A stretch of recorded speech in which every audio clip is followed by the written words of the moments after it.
I want to thank the organizers of CGO for inviting me to give this keynote. When I was thinking about a topic, I came up with something little bit controversial. Some of you may not agree with me, and some of you may even get a little bit upset. But I think this is the right venue to talk about this. This is the right venue because I consider CGO to be the home of compiler writers. And I consider myself to be part of this community. In fact, when I started my career as a graduate student, I worked at a compiler group, and ever since I have been working on compilers. Even when compilers were considered not that important during the height of the Moore's Law boom. So, going back to my graduate student years, there were a lot of other groups around us, and I had a lot of common with what they did. The compiler I was building, the Swift compiler, I felt there are a lot of similarities to many software stacks other people were building. For example, if you look at natural language processing people, they were building things like recognition systems and translation systems. And those systems look very similar to a compiler. They took in a document and went through multiple phases, each with a well-documented intermediate representation, transforming the document from one stage to another until their ultimate goal was met. This was very similar to the compiler I was building, and lot of system level parts that we exchanged lot of ideas. So this was really cool having all these people around. I learned a lot from them. But when I look at a natural language processing system today, they don't look anything similar to what I remember when I was a graduate student. Most of them are running on a cloud as a cloud service. They are all built out of large neural networks, and that's very different to even a compiler today. If you look at a compiler today like the LLVM compiler, it's not that different from the compilers of my graduate student time. The compilers haven't changed that much. Why haven't compilers changed? So one hypothesis is compilers are so good. They are so good, you don't need to change them. So let's see whether this is true. So if they're that good, we should be able to extract most of the performance of high-level programs through a compiler. Obviously, that's one of the main goals of a compiler. So let's look at a very simple program. This is a C program written to do matrix multiply. And if I compile this and run, I get certain amount of performance. However, if I spend some time doing some performance engineering of this program, I realize there's so much performance still left on the floor by the compiler. After everything I have done by hand to this program, I am almost 3000 times faster than what the C compiler originally gave me. What that means is we are not doing that well in extracting most of the performance from high-level programs. Okay, if that's the case, has compilers consistently contributed to the performance of programs? So over the years, this could have been big. So I don't know if you have heard, there's a law called Probst's law. What he observed was compiler advances double computing power every 18 years. Compare this law to the more familiar law, the Moore's law, basically said it doubles the transistor count every 18 months. There's a small difference here. The compilers seem to be going at a glacially slow speed. So this is not good either. So what that means is compilers are not contributing to performance in a consistent rate. One more thing I can ask is, are compilers relatively easy to create and maintain? Of course, there's no billion-dollar compiler company. Almost all compilers we know are open source systems in there. So you think they might be simple, cheap systems to build. But if you look at compilers, available public compilers over the years, what you realize was these were huge beasts to build. Hundreds to thousands of programmers worked on it, created millions of lines of code, and under some estimate, some of these compilers had almost $500 million of investment. So what that means is compilers are not easy or simple to maintain either. So this original hypothesis I claim is wrong. I think it's high time to fundamentally redesign our compiler stack. So in my talk, I will push this hypothesis and tell you a little bit about what we should be doing. Before we go any further, I want to understand how we got here. Something that I observed was when I started working on compilers in the 90s, compilers were already a mature field when I started my graduate school. Compilers are essential software, and there were industrial and production quality compilers available. In fact, when 1957 Fortran language and compiler was introduced, it was extremely big success and people quickly moved to high-level languages and did compilation to get assembly programs. That became the norm. And in the 70s and 80s, when there were many different microarchitectures, the only way you can do something and build a workable application is using high-level languages and using a compiler to generate code for all these different architectures. So this was the world that compilers matured. However, during that time, most of the systems that compilers ran on were puny. So these machines had few megahertz of clock speed and very little memory.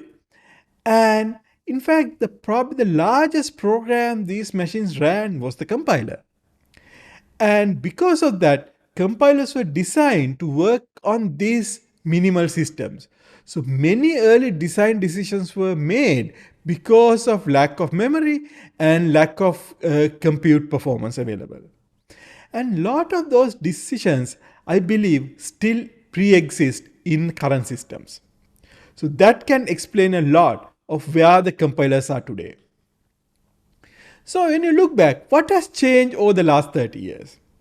The first and foremost things I would say is we have a lot more computing power available. We have faster CPUs, multi-cores, GPUs, accelerators. Unfortunately, there's no production compiler that will use any of these interesting features like multi-cores, GPUs, and accelerators, even though compilers are essential to make this technology available to the rest of the world. Of course, we had a lot more memory and storage available, even cloud computing available. Over these years, we got a lot better fast algorithms, lot of different type of solvers. Also, obviously, machine learning became a big part in solving hard problems. Finally, we have a lot more data available today. 30 years ago, there was no GitHub. And today, there's a lot more programming data programs available to everyone that they can use.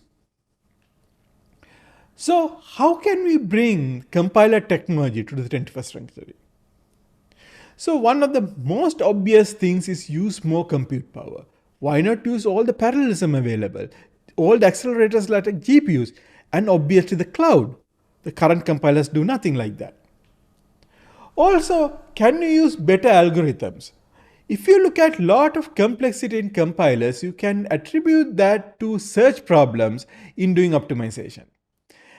In the last 30 years, a lot of new search algorithms came about, and can we use those things? Finally, there's a lot of data available. In fact, compilers were one of the first systems start using a lot of data, things like spec benchmarks to benchmark our system.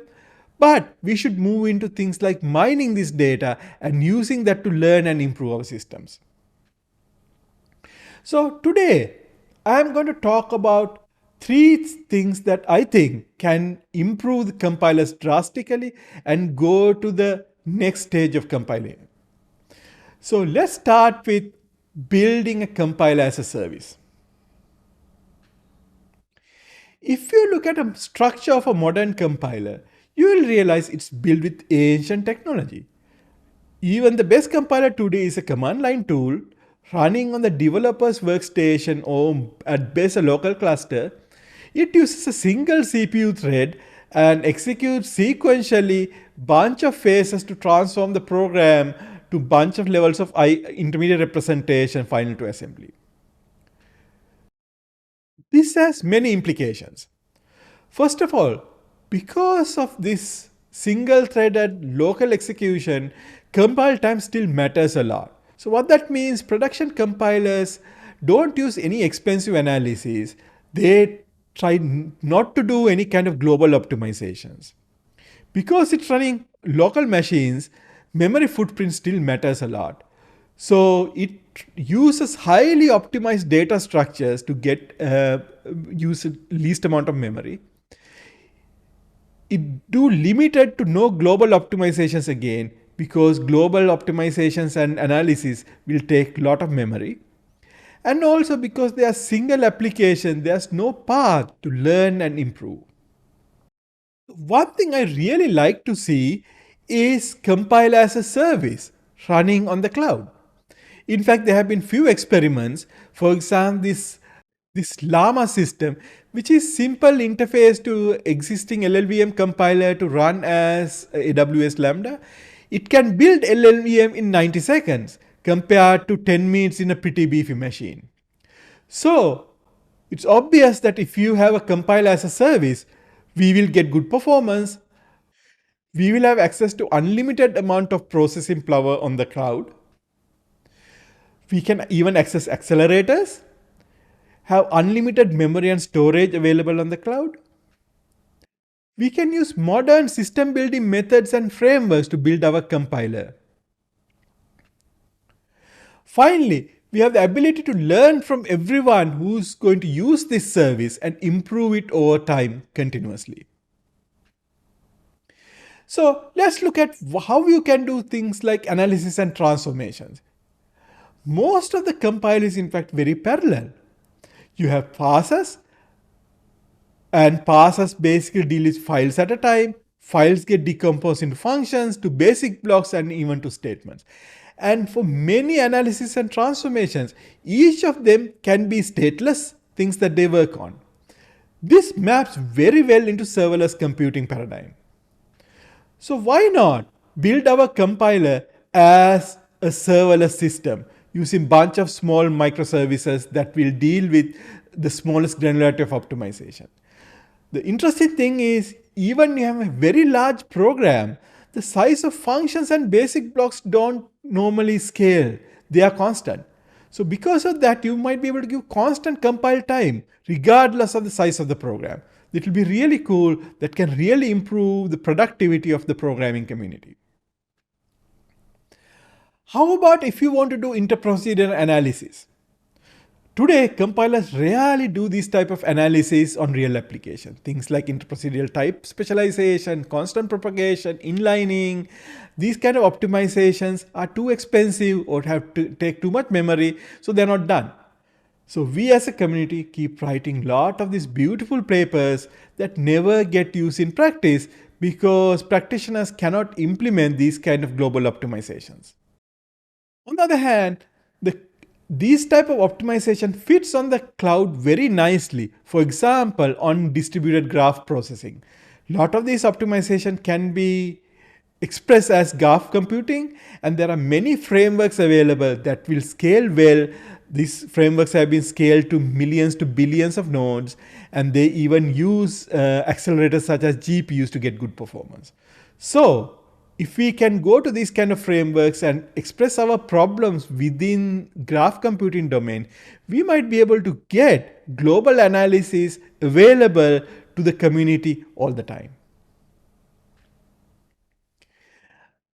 Another thing about compilers is, over the years, they have really focused only on doing very simple analysis because we worry about cost of doing anything complicated, especially if the complicated analysis have unpredictable cost.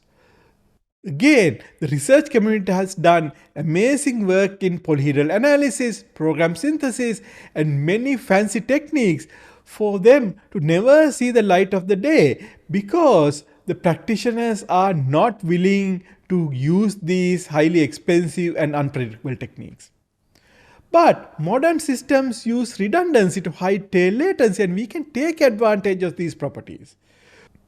The compilers can use the redundancy in the cloud environment to take advantage and use unpredictable, powerful analysis. For example, the compiler can farm off two different analyses. One is simple but fast and predictable. Other one is much more powerful, but the execution time is unpredictable.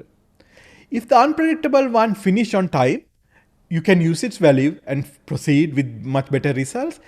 If it is too slow, then you can kill it, proceed with the simple analysis results. By doing this, in many cases, we will have access to much more powerful analysis in our compiler, and some of these great papers that all of you have been writing can be incorporated in production compilers. Another historical impact of our current compilers is that most of the data structures we use in compilers are highly optimized to use less memory, because when those compilers were first written, those data structures necessary to fit the programs they have to compile. But today, with ample memory, those data structures is a lot more hindrance than asset. Let's take a look at a control flow graph, which is a very compact tree data structure that captures a lot of important information. However, CFGs present many code motion obstacles. For example, it's very hard to hoist a loop invariant branch out of a loop. It requires complete rewrite of the CFG. Huge amount of surgery has to be done. Problem is, CFGs, to save space, conflated many separate purposes.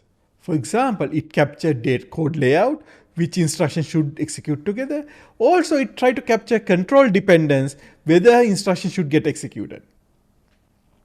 So the solution is come up with IAR where control dependence is a first class citizen of the IAR and separated from code layout. So we came up with IAR Flare. It's a flat IAR with first class control dependence. It has symbolic Boolean formulas indicating execution condition and tracks control dependence for each instruction separately. So code motion type optimization is straightforward. So for example, if you have this piece of code in here, what you can do is the loop body is a straight line code with the control dependence captured as a Boolean formula for each instruction in here. Now, if you are moving instructions, I just have to move the instructions. I don't have to deal with rearranging my control flow graph. And then after doing that, we can generate the final control flow graph. So all the optimizations are simple. So Flare makes the many transformations very trivial. Things like duplicating branches, partially duplicating basic blocks are extremely trivial in this representation.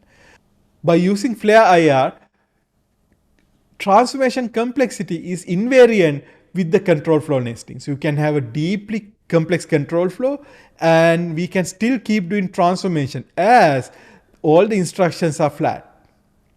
So these type of data structures can really help writing simple compilers. So far, what I have told you is how to make the compiler very inefficient. So you probably agree with me, by using the cloud, it will probably run fast. But beyond that, I have asked you to do a lot of redundant work, come up with a lot more inefficient data structures. By doing all those things, you might expect now the compilation will be a very expensive service to have. Only the privileged few might be able to compile. But I am going to tell you that there are other ways to get back some of these lost inefficiencies. For example, we can use deduplication. This is not new. Makefiles make sure that we only compile change files and anything that dependent on change files. So by doing that, even if you have hundreds of thousands of files, one simple change will only trigger few files to be compiled. So we knew this technology for a while. But we can take it one step further.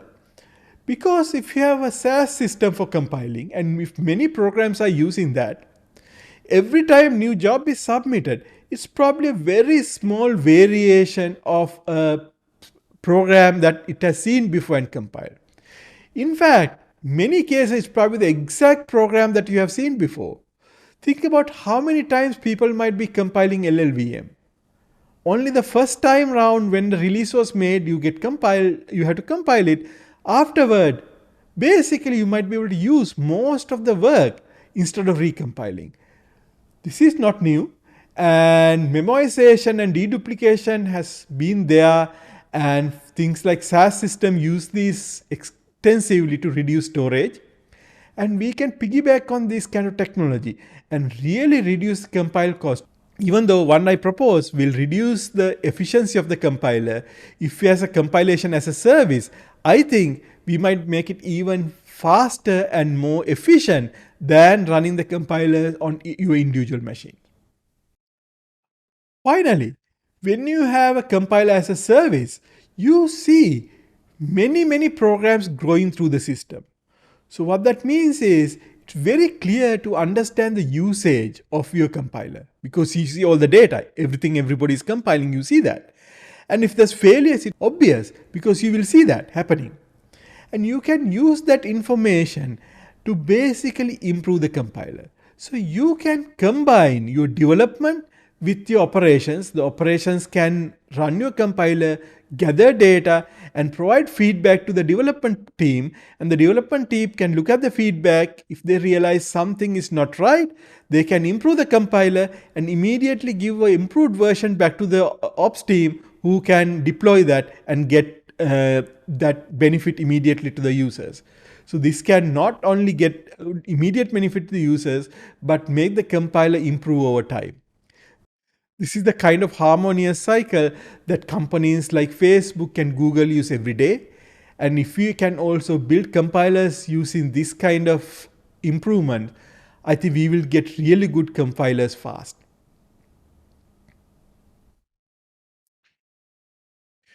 So the next, I want to talk about how to automate compiler construction and use machine learning to reduce the cost of building a compiler.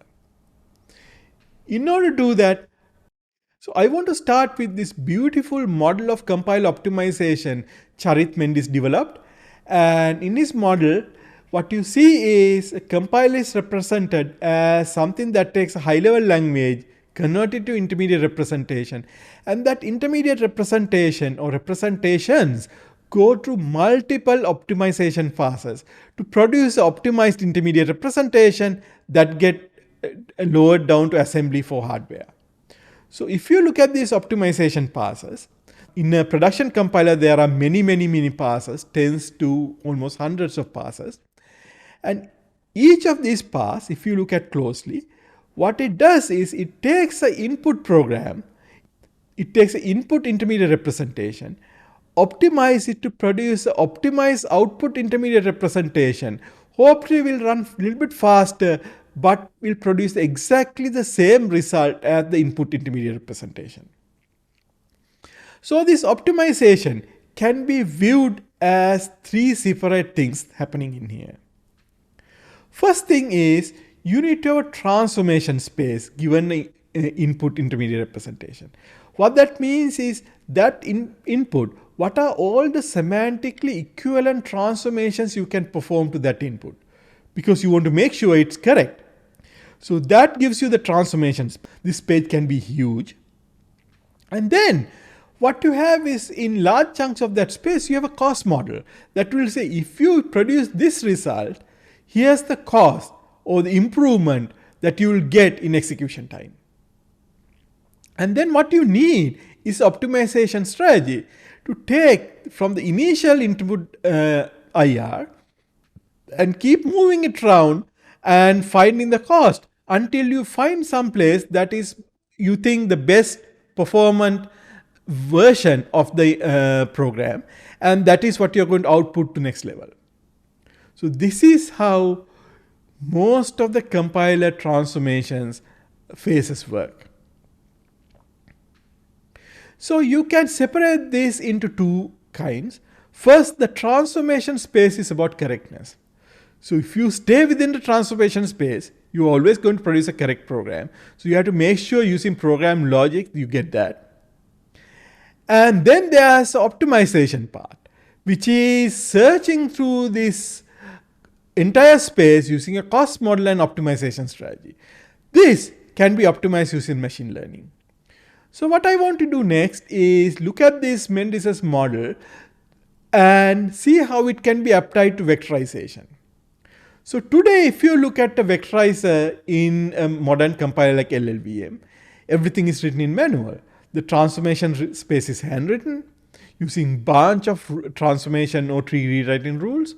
And the optimization strategy is bunch of heuristics to search through these rules and select one. And they normally have a handwritten linear cost model. So in the rest of the talk, I want to look at how to automate that. Get state-of-the-art results better than what the existing hand-optimized version can do, but also minimizing the developer burden. First, let's look at transformation space by figuring out how to create a code generator. So today, transformations are manually created. So these compiler transformations are very hard to develop and maintain. If you see something like LLVM, there's thousands of contributors writing millions of lines of code. And they are also buggy and stale. So for example, over the last decade, Intel has put billions of dollars to add new instructions to its x86 architecture, mostly new vector instructions.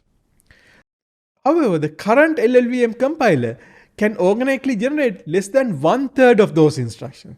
So all those billions of dollars Intel put in there can be only utilized by few handwritten libraries.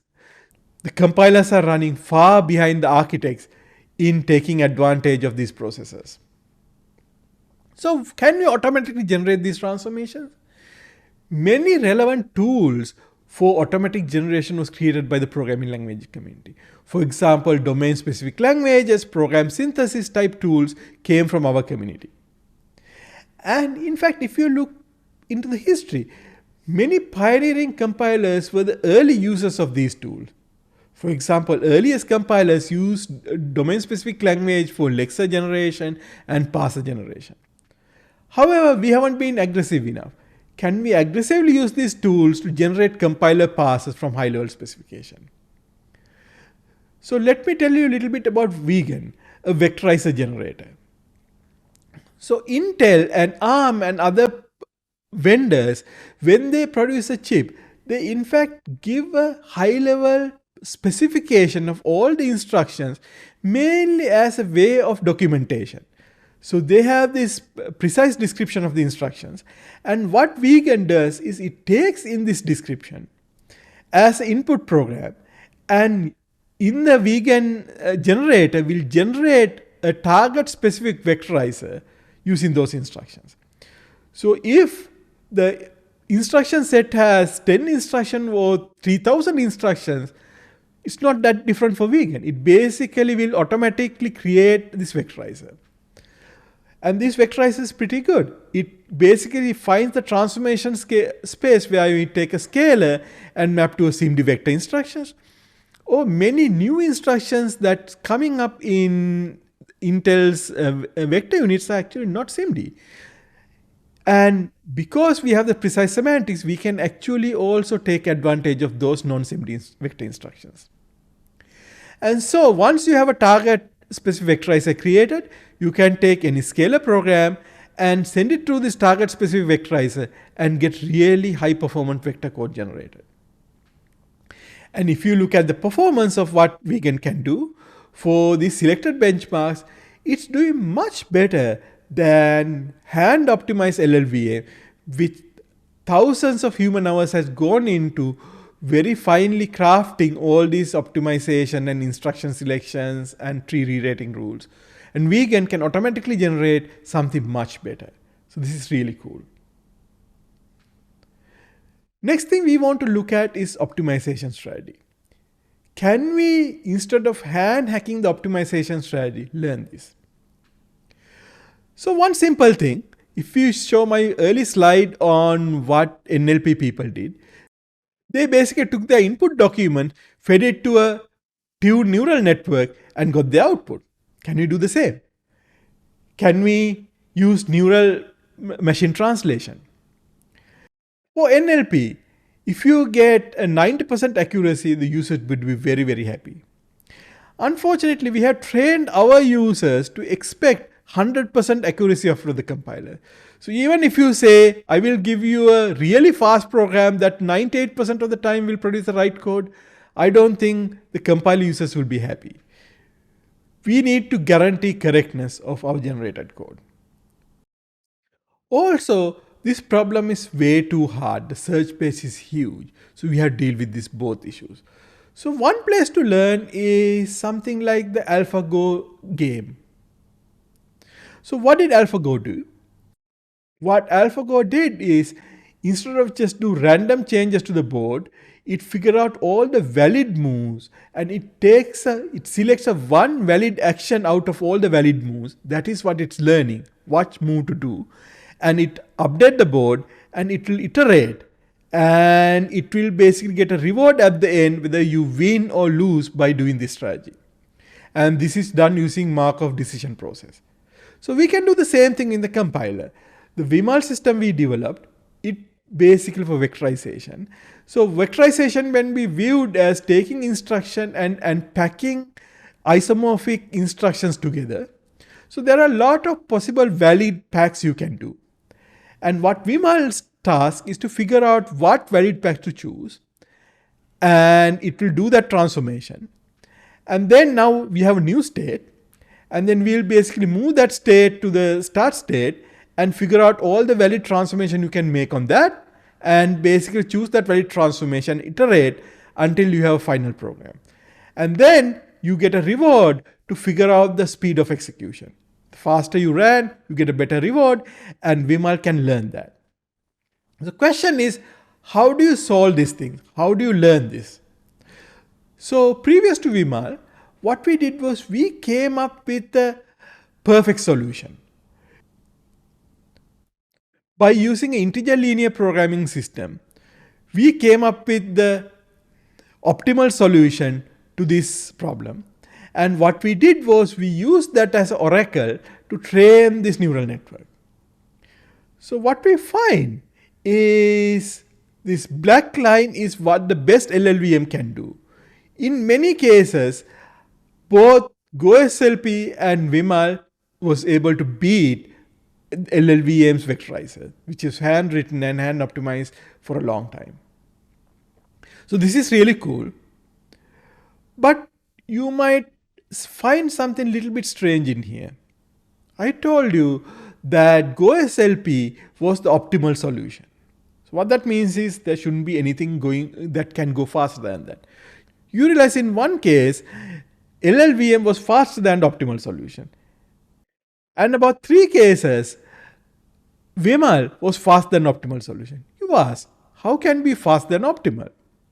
The issue here is optimality is with respect to a cost model. And most compilers have very simple cost models, and in fact LLVM has a simple linear cost model. So the next part I want to talk about is building a better cost model.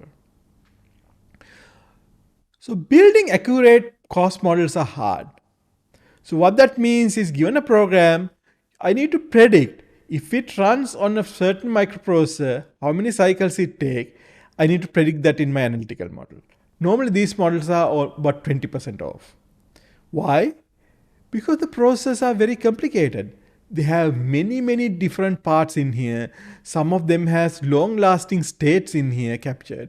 And worse, something like Intel processor, we don't even know what's going on inside. There's a lot of proprietary things happening. So how do you even figure out what's happening inside to have a good prediction of its runtime?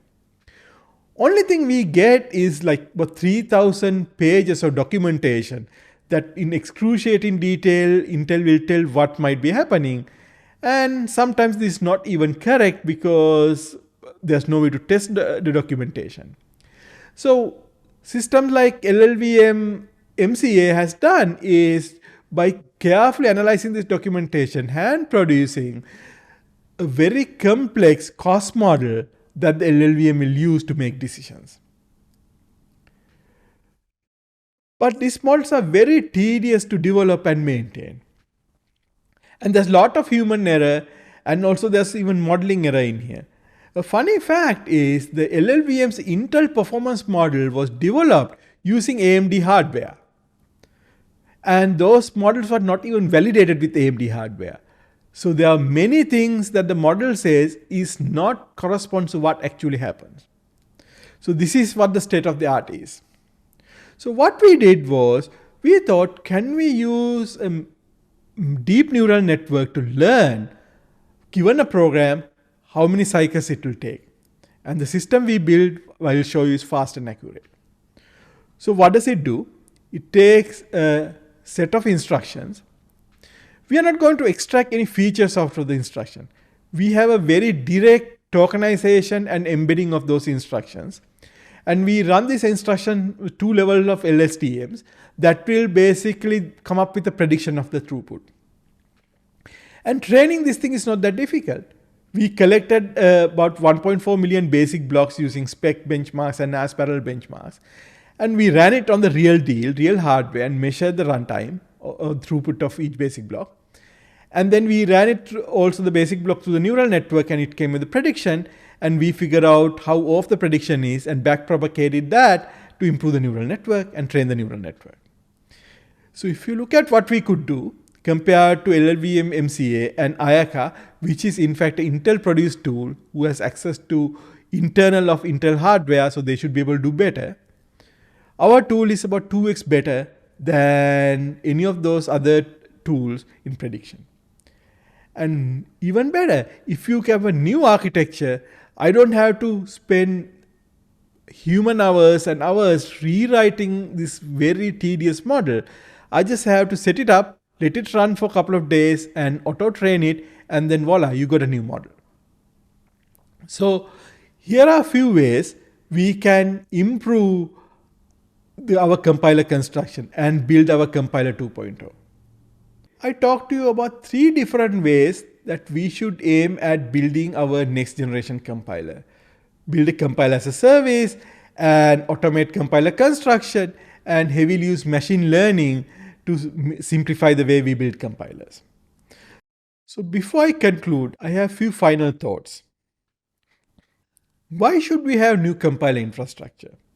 Basically, all you and me want to do is spend our time doing cool research, building amazingly novel compiler technology that can really speed up our programs. But the sad truth is, this current infrastructure is too old to take this kind of amazing research into production. Again, many papers written, never used in practice. Finally, I get to quote Elon Musk. He said, prototypes are easy, production is hard. And that's where compilers are. So it behooves us as researchers to put some energy into building a production quality compiler that use a lot of modern techniques that will enable us to integrate a lot of this interesting compiler research into production compilers.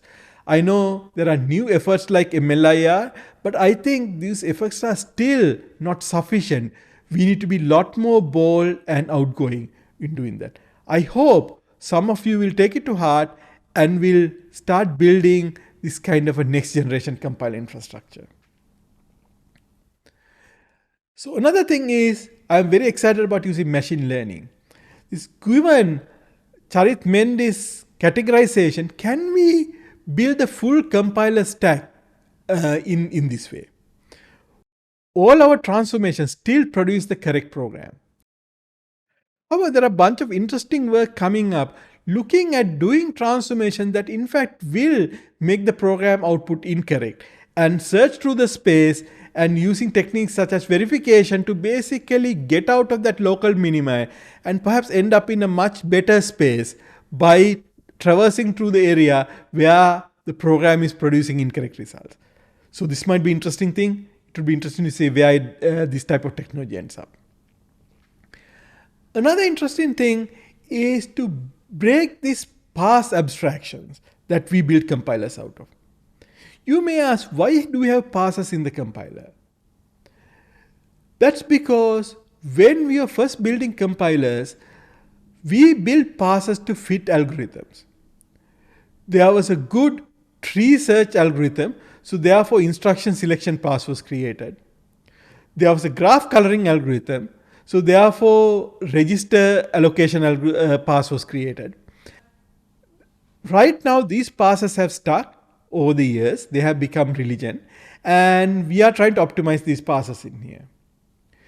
And instead of, so what we do right now is each pass, we look at the transformation space, we'll make a decision and do the transformation, go to next pass. However, in machine learning, we don't have to look at these things as monolithic passes. We might be able to combine all the spaces into one joint optimization space. And we can do a joint decision space here. And the cost model is end to end anyways. You're trying to figure out how fast the program is running. So it's a joint cost model. And then you can keep this transformation separation. So this is a much nice way, and this avoids one of the biggest problems in compilers, which is the pass ordering problem. So if you know, there's a lot of work being done to figure out what order to run compiler passes. As you know, a lot of passes make decisions that are final and they are done with less information, so cannot be undone and end up being suboptimal solutions. So by doing this, I think we have an opportunity to do a lot more global optimization and joint optimization and joint decision making. Another interesting to look at is representation. So let me back off a little bit. In many areas where machine learning had a huge impact, such as image processing and vision, it happened because they found a foundationally good representation. So for example, some of the convolutional neural networks, minute that representation came about, many very difficult problems in vision and image processing became easy to do. Same thing with text processing. Things like it started with a recurrent neural network and now transformers make it possible to solve many hard problems in here. It's not only these areas. Things like social networks, once graph convolution networks introduced, you can do a lot of interesting things. And even when you come to chemistry and biology, when scientists figure out how to represent molecules and embedding for a molecule, many new drugs were discovered. So if you look at that, my conjecture is we don't still have a good program representation. We can take a program and put it into something like a graph neural network. However, programs are very complicated. There are a lot of global subtle properties. You can change one node of a program, one specific node, and execution time can vary drastically because you change the loop bound, or it might crash. And there are other nodes that are a lot more resilient. There are semantic properties that are hidden and subtle from the obvious syntactic properties.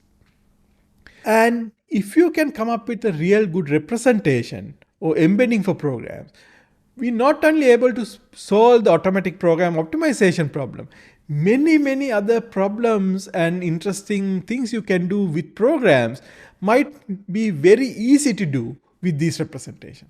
So there's a huge big opportunity to come up with a representation. I'm very excited for the future to see a really cool representation that we will be able to solve a lot of these problems easily using that. So I'm going to end my talk here. Thank you for listening. I have listed a bunch of different projects going in the commit compiler group at MIT. If you are interested in any of these things, the URL is in the right. Please go there. I am open to questions now. Thank you very much. Thank you for listening to me.